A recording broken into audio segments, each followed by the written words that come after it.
Hello and welcome back to Vox Terra. Today, starting with the BBC, UK wildfires, firefighters on tackling flames moving faster than you can run, August of 2022. New York Times, wildfires rip through France again, weeks after last heat wave. So the summer of 2022, France and England dealing with wildfires, areas not historically prone to wildfires and not historically prone to heat waves, especially England, known for its cool climate. Yet most of the media is still largely underreporting, underemphasizing that climate change connection. And in years past, we saw much of the media and internet chatter ginned up, I believe, by the denial industry, trying to really focus all public attention on who started the wildfires. And they're trying to focus public attention on targeted groups, a great bait and switch technique, like illegal immigrants in the case of California, or Antifa, which means anti-fascism, in some of the Oregon and again California wildfires of years past. Well, what all this focusing on who started the fire omits, and let me cite you from NASA,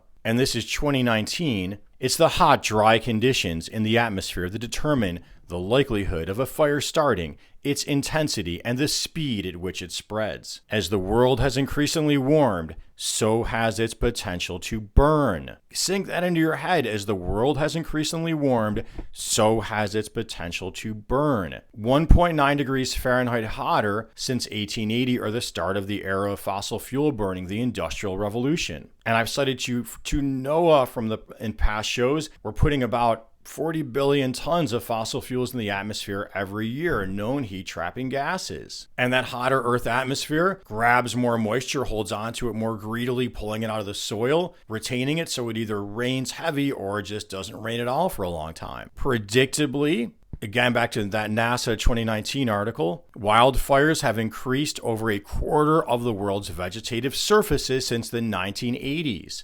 That stat should be just emblazed in everybody's heads and should be reported every time there's these wildfires breaking out, that it's increasing. We can also look to the Union of Concerned Scientists, wildfires on the rise. Now here they're looking at the American West, but again, since the 1980s, the amount of land they've consumed has almost doubled, and their frequency has gone up as well. But in general, this hotter atmosphere also creates whiplash effects, or vegetative whiplash effects, meaning these heavy rains come down, and then there's a vegetative outburst.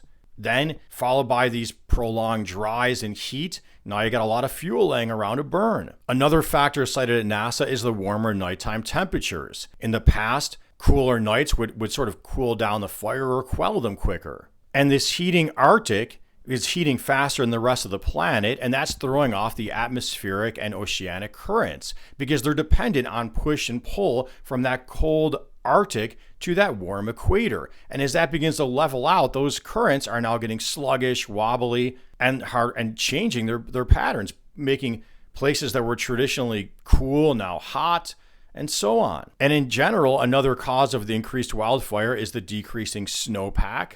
Heat stress on plants. The heat stress on plants makes them sickly and more susceptible to wildfire. The warmer winters has facilitated invasive species, making them sick and fire prone. And all this burning, dying, sick vegetation creates climate feedback loops of its own. Those forests, those natural areas are carbon sinks, helping to sequester all this carbon we, in quotes, have been dumping in the atmosphere. And when they burn, they're giving it all back again, adding Mother Nature, you could say, is adding its own heat-trapping gases to all the heat-trapping gases that we put in. Plants use transpiration to cool themselves down. Well, once that's all evaporated and the area becomes dry, the area will then get even hotter. It's harder then for the vegetation to make a comeback after these fires then in these conditions. And then this aridification of areas becomes another climate feedback. Well, the moral of the story is the media needs to start just always bullet pointing these climate change mechanisms every time there's extreme weather, because all of our weather is now being born out of this hotter planet. You can't just nitpick, this is climate change, that isn't. And average people like us need to talk about it to get the narrative, to get the story down straight, so people will start to make their political priority not shaking their fists at foreign adversaries or just these different culture hotspot issues, but instead focus on the long-term survival of our species. getting to a greener, more sustainable, less toxic, less greenhouse gas laden economy. Well, I hope you found this video helpful and useful, and if you did, please make sure you're subscribed and you clicked the notification bell, you're liking, you're commenting. Supportive and sincere constructive criticism comments are welcome, and please join my other 2 patrons at Patreon. Making this show, it's a very time-consuming effort and comes at a big personal opportunity cost for me. Well, hey, as always, until next time, peace be with you.